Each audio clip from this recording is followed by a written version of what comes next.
नमस्कार, मैं आस्था श्रीवास्तव और आप देख रहे हैं लोकनाथ। आइए डालते हैं कुछ खास खबरों पे नजर। शहर की रहवासी इमारती विंडसर हिल्स के रहवासियों के खिलाफ तथ्यहीन आदेश जारी करने के विरोध में प्रदर्शन कर रही आम आदमी पार्टी की नेता रुचि गुप्ता ने आज कलेक्टर कौशलेंद्र विक्रम सिंह के सामने अपना पक्ष रखा और एसडीएम सीवी प्रसाद द्वारा अमर्यादित संस्था के स्थान पर नई कमेटी बनाने का विरोध किया, जिस पर कलेक्टर कौशलेंद्र विक्रम सिंह ने उन्हें एडीएम के यहां मामले की अपील करने की बात कहते हुए पूरे मामले की निष्पक्ष जांच कराने का आश्वासन दिया। आपको बता दें कि विंडसर हिल्स में रह रहे रहवासियों की समस्याओं को लेकर आम आदमी पार्टी नेता रुचि गुप्ता द्वारा लगातार प्रदर्शन किया जा रहा है। इसी सिलसिले में एसडीएम द्वारा विंडसर हिल्स रहवासी एरिया के प्रबंधन के लिए बनाई गई कमेटी का विरोध भी हो रहा है।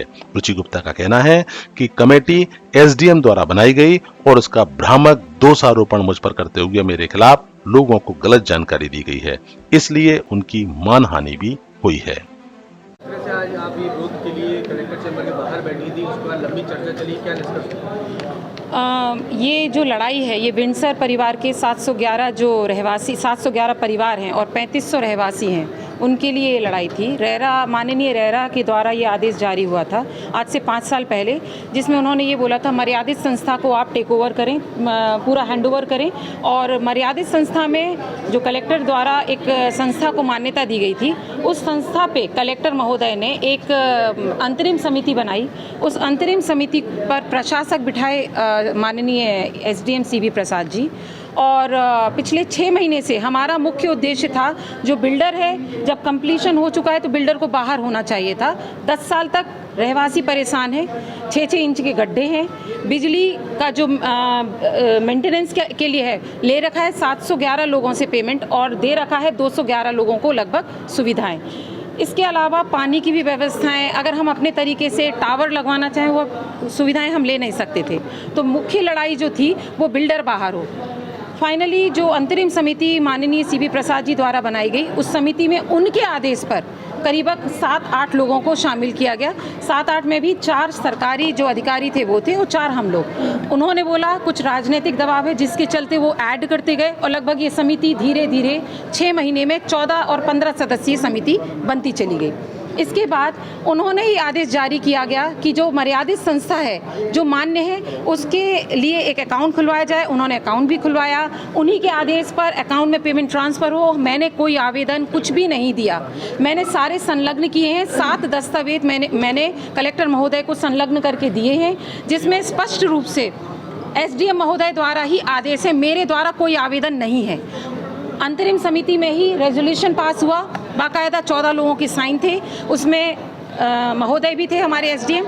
उन्होंने लिखा कि साइनिंग अथॉरिटी रुचि को बनाया जाए और 2 और अधिकारियों को, उन्हीं के आदेश पर। मैंने नहीं बोला।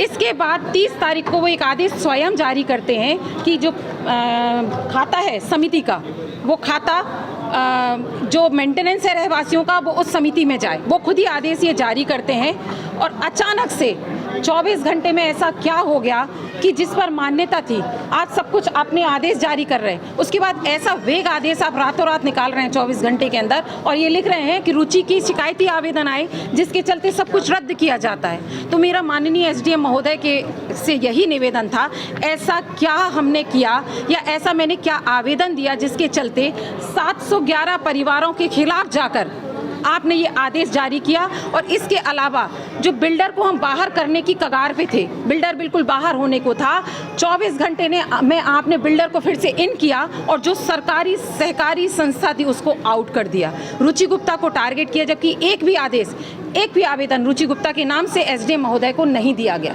फिर मतलब उस चीज़ का जवाब उनको देना होगा।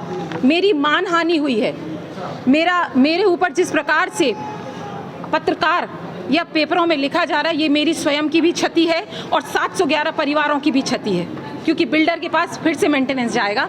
तो मैं इसी उसमें आई हुई थी कलेक्टर महोदय के पास, उन्होंने आश्वासन दिया है जो प्रकरण है वो निरस्त हो रहा है, जो लेटर उन्होंने जारी किया है वो निरस्त हो रहा है।